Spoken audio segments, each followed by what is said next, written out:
Բալետից բոքս տեղափոխվող աղբորդ ինչ կառաջարկես Հովջան։ Հա՞։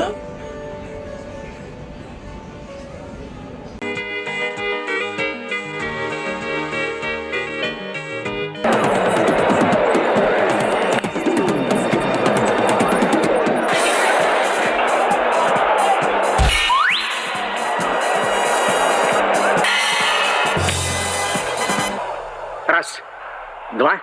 Բալետը դա պարարվեստի ձև է, որտեղ պատմություն կամ զգացմունք են փոխանցում պարով, երաժշտությամբ ու բեմադրությամբ առանց խոսքի։ Բալետը ծնվել է 15-րդ դարում Իտալիայում, բայց հիմնական զարգացում է ապրել Ֆրանսիայում եւ Ռուսաստանում։ Բոքսը ֆիզիկական ու հոգեբանական մարդ է, որտեղ ամեն բան հաշվի է առնչվում՝ ուժը, արագությունը, տակտիկան, համբերությունը։ Բոքսը ոչ թե ծեծ ու ջարդ է, այլ խելացի պայքար։ Ինչպես շատերը ասում են, բոքսը մտքի սպորտ է մարմնի լեզվով։ Բոքսի արմատները գնում են հին Հունաստան, որպես օլիմպիական մարզաձև։ Ժամանակակից բոքսը ձևավորվել է 18-ից 19-րդ դարում Անգլիայում, որտեղ արդեն